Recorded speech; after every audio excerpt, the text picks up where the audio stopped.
Welcome to another episode of Well to Do.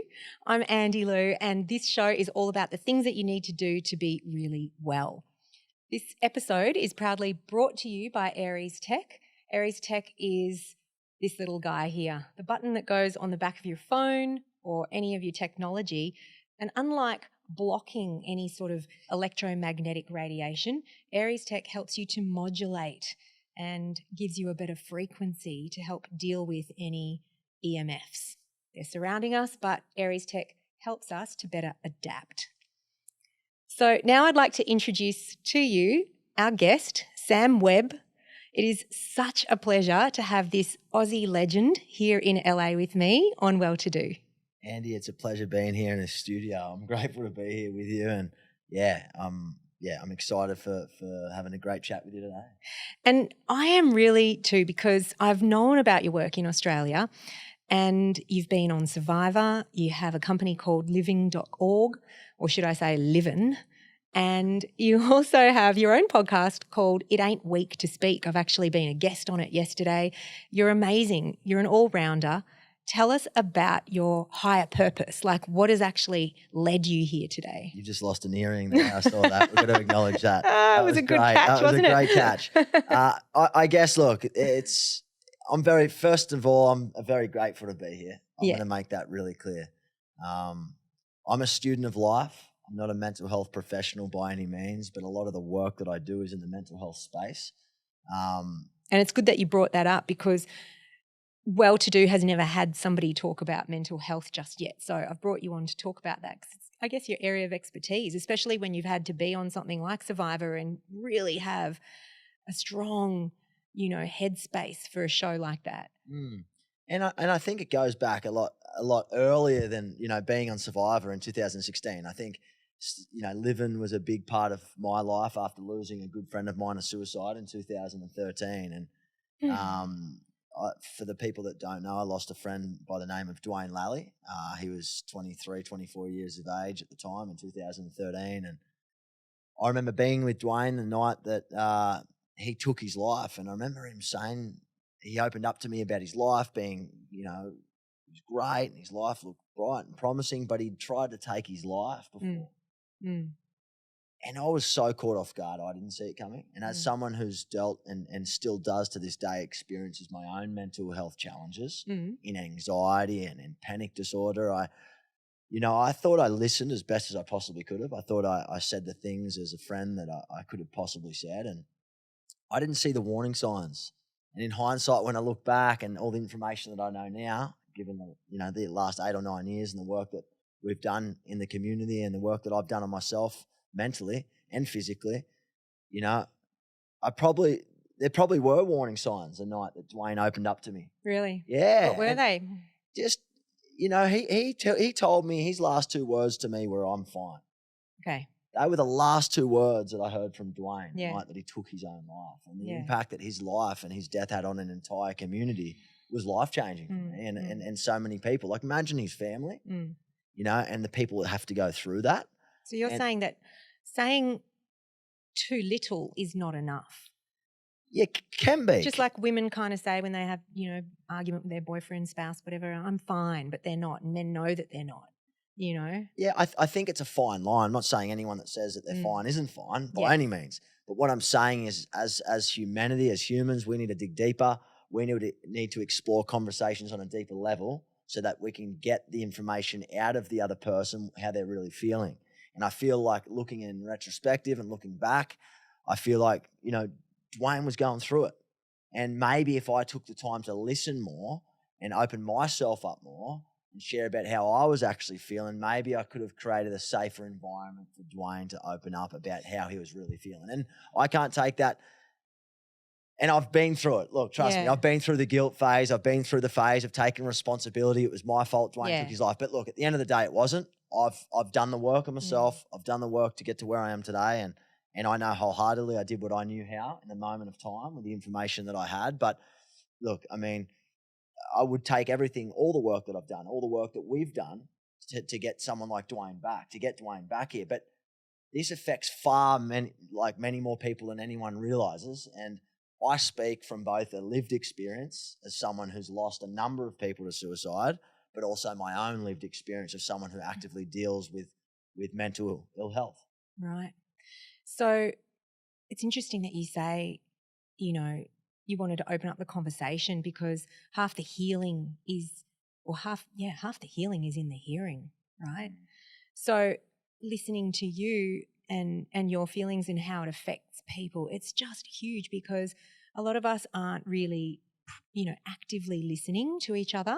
We're so busy, and having those moments of being so present is so important, not just with ourselves, but with each other, right? Yeah, it is, and this is something that I've done a lot of work on seriously over the years, and I still work. One of my favorite quotes is, "No one knows everything about anything," and I talk about this in my keynotes about the importance of listening. I had a friend of mine who's also a psychologist tell me he went through his own experiences as a psychologist. And he said that one of his superiors hit him up at one of his trainings when he was trying to intervene with a client. He said, "Mate, you've got to listen. You've got to listen. Let them speak. Listen twice as much as you speak, because oftentimes when you do, people will tell you what you want to hear." Now, I've never forgotten that advice in my life, but I've had to do more research and I have had to dig deeper. Like, what does actually really listening look and feel like? Like you just said it then, like we've got to be present and we've got to just like listen and drop down into their level and be there for them. And I get that. And it sounds easy, but what we must understand is that we were taught how to speak. We've been taught how to read. We've been taught how to write, but we've never really been taught how to listen. So I think listening on a level which I talk about in my keynotes is called empathic listening. We often most people do one of four things. They either, they listen and they pretend they listen, they nod, yeah, they're good. They might listen and listen to a few of the words that you're saying, and that's cool. They might not listen at all, or they might understand to a point of what you're saying, but not on a deeper level. But very few people practice empathic listening, and that's listening with your ears, listening with your eyes, listening with your heart, and you're giving someone, emotional air so that they can speak and share on a deeper level. If this information is stuff that you can't teach, it takes years of experience, and it's probably the most beneficial tool that I've learned in my entire life, and it goes across every relationship. Well, the world needs more empathy. So for those who don't understand empathic, it comes from the word empathy, and having empathy is so healing too. And it kind of conjures up some memories for me as being a new mum. When Bodhi, my son, first came into my life, and, babies have a lot of needs, and, you can call them a Velcro baby because they want to be just attached to you. And that's great. I mean, what a beautiful problem to have, but they learn and from being next to you, and we synchronize heartbeats, breathing, and body temperatures by being close. I mean, our Western world doesn't do enough of that, but it's normal in Asian culture and African culture to wear babies, co-sleep, and all of these things. And so in our modern world, when we're adapting, and we spoke a little bit about this on your podcast as well yesterday, how you come into the world says a lot about who you are, and it sets up neurological pathways about, how our neurological, development is going on. And I just want to talk about how I remember one of the great mentors that I found through the Australian Breastfeeding Association, Pinky McKay.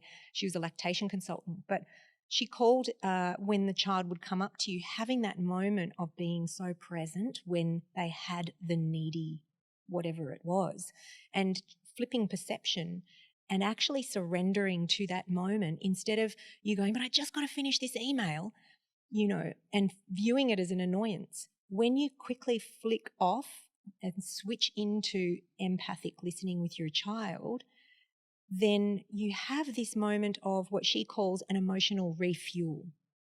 And during that exchange, that emotional refuel for one another, something drops in where you're just more relaxed. All the answers come to you. You write the better email. The kid is now refueled with the emotional needs that are met, and actually probably leads you for the next hour or two because it was a present and connected time. But I think we try and avoid that because, and what you resist persists. So if we just surrender to that, and you're just listening now, so it feels like love actually.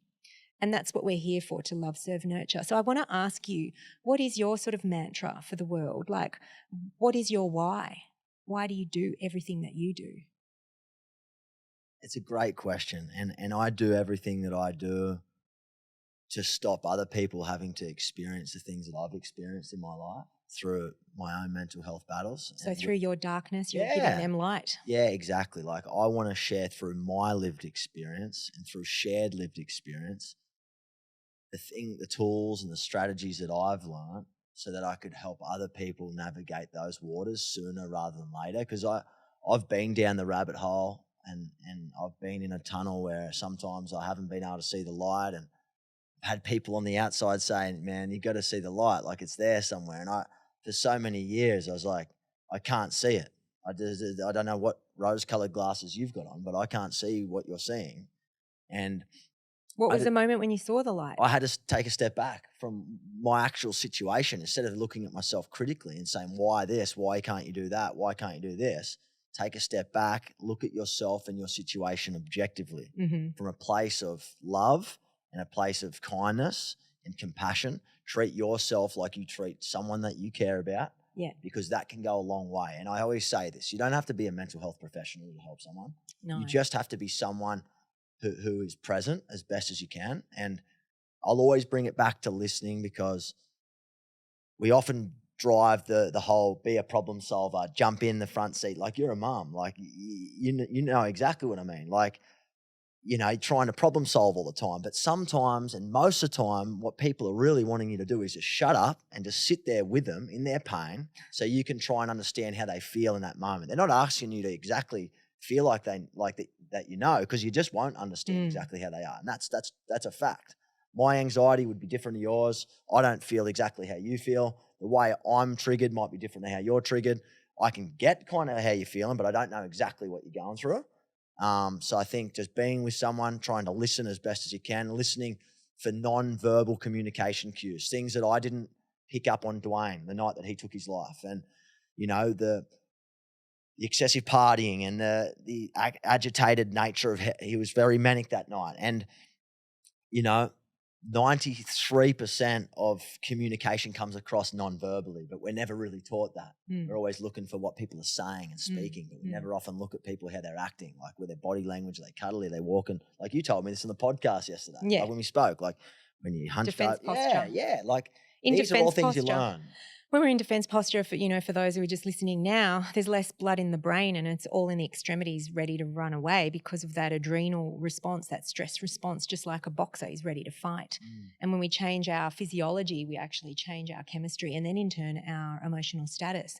But the lifestyle around that, Dwayne led, that you were aware of, the excessive partying, for me, your strategy on, mental health is so good because it's a natural one.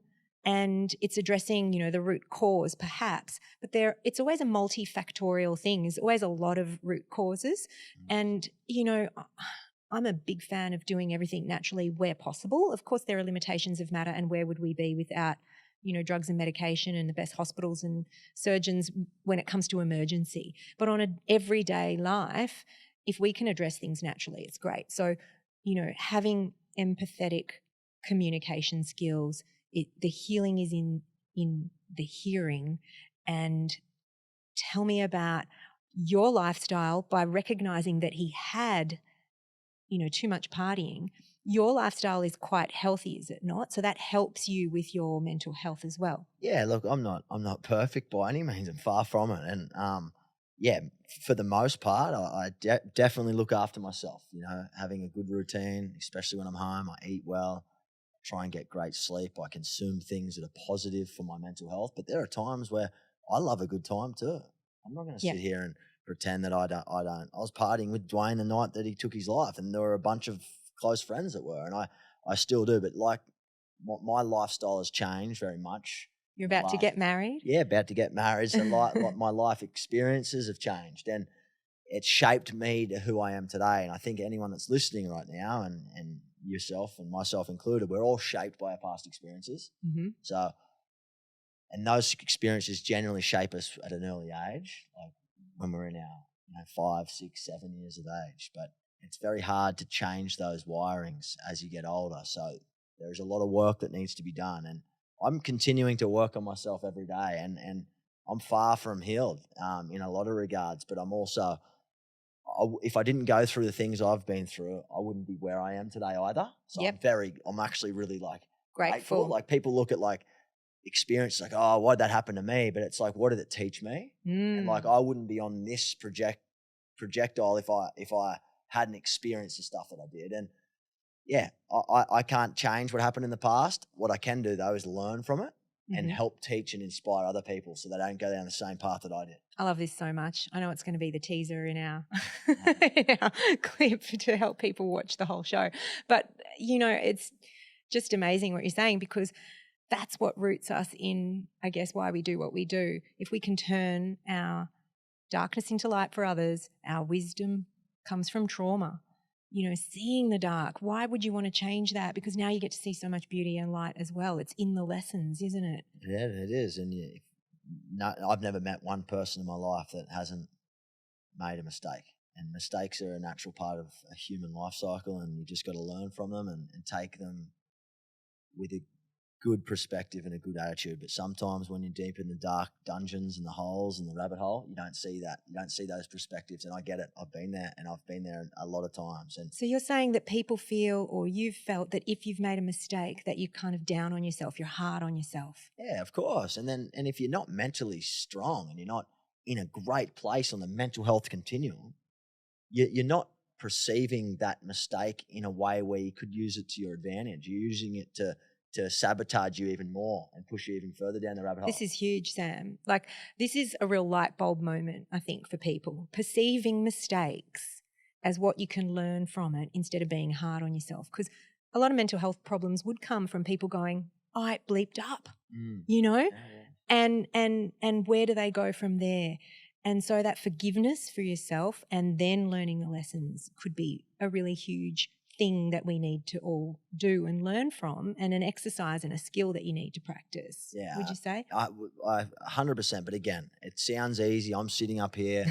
I've experienced it. I've been through it. Like, it's not easy. And when, as I said, and I'm going to make this really clear, like, give yourself a bit of permission to, if you've made a mistake, like, be okay with feeling like shit and feeling like you've stuffed up, but know that you stay in that situation, you're only going to make it worse. Try and shake yourself off. Do the things that you enjoy so you can get back on track to start living a good life again. And it does take time. I seek solace in the fact that when I was about to become a new mum, again, this comes up with me and you. I don't know why. Maybe you're going to have a child one day and you'll definitely learn all these lessons. I hope so. But, you know, it's really funny because a new mother can feel very, how do you say, like, nervous about her role, and she wants to be the best for that child, and is she good enough? And, you know, it's a lot of responsibility. But I remember a Reiki healer did something on me when I was, you know, pregnant, and she said, just remember, any mistakes you make, your child has chosen you as its mother because it wants to learn from the mistakes that you're going to make. I seek so much solace in that, because together we're always learning and growing.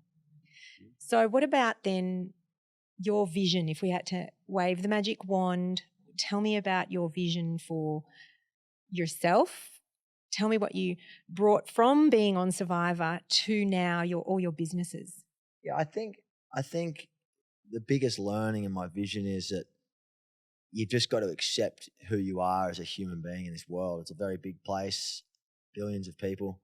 Everyone's really unique, and you've got to own that. It's kind of like the powerful part. Okay. People want to try and be like everyone else all the time. But did you use that strategy on the show? No, not really. I think again, it went back to listening. I think listening is the thing that you got to do, because it's about winning people over and becoming good friends with people and the social game. And that's just part of life for me. Like, I get along with people really well. Yeah, you do. Don't I? So I mean, at the same time saying that, you just got to... your skills. Yeah, you got to know what you're good at, know what you're not good at. And at the end of the day, I mean, there's a lot of things I'm not good at. I'm navigating this place the same way as everyone else is, and I'm no further in front of anyone. And I saw a meme the other day, and it was about being a good mentor is someone that walks alongside you instead of in front of you or behind you, but, by your side. And I always say we're all just walking each other home, aren't we? Yeah, we're like little ducks in a row, just walking along, having a good time. And everyone's on their own path, and my path might be different. It is different to yours and everyone's. So I'm just trying to embrace that. And when you went on enjoy. Survivor, though, did you lose a whole bunch of weight? Yeah, I lost a lot of weight. But in 2016, I lost like 8 kilograms. That's a lot for me. I don't have a lot of weight to lose. Exactly. That's why I'm asking, what does that actually do for your mindset? I don't think that it does much for your mindset. Okay. I think what it does for you, though, is it realizes that you change and you can change, and Okay. your body can live without food. There's a rule of three. So Interesting. the rule of three I learn is when you're given a machete and you cut yourself on accident or a femoral artery, you've got 3 minutes to live. Uh-huh. Then you've got 3 days to survive without water, and then you've got 3 weeks to survive without food. So I live my life by rules of three. Okay. I know that my body can I can fast right now for 2 or 3 days, and it's not even a problem. So it's a mental thing. It is all a mental thing. Everything in life is a mental thing. You could be a very skilled person at your job or in your relationship. You might be a great looking person, but if you lack confidence or your mental health isn't intact, you're not going to get the job. People are going to notice that. Your missus is not going to see the true value in you if you're insecure. You know what I mean? Well, if that was the easiest part, then what was the hardest part about being on Survivor? The hardest parts were definitely the nights. Like, it rained almost every night. Okay. And when it rains, it pours and you don't get sleep because it's like picture a drop of water hitting you in the face every 2 seconds, or not even every couple of. Well, we were seconds. talking about how sleep is important for mental health yesterday, so a huge one. Most important, and a very simple thing people take for granted. Don't think about it as important as it is. Get a good night's sleep. Whatever that looks like for you, enjoy it. Because you just never know. The next day you might have a rough night's sleep, and then it affects the next day. So get the sleep when you can. And we can listen to your podcasts as we fall asleep. Yeah, Hopefully maybe. it won't put us to sleep. Yeah, nah, I might. Maybe sometimes. My voice, I don't know if it's that sleep orientated. It's not that it's a soothing. bit more energized, isn't it? It's not soothing. Thanks. So where can we find you if we want to stay in contact with you? People can find me on Instagram at Sam Webb, SAMWEBB, or they can find me at Sam Webb anywhere, really. Yeah, right. And my website is samwebb.com.au, and Support Living, LIVIN, .org. Follow us, support us, spread the love, grab some merch, help support the cause and save some lives in the same time. Love it. It's been such a pleasure listening to you today. All right, thanks. Thanks so much. Thanks so much. Loved it. Sam Webb, Love. we loved having you on.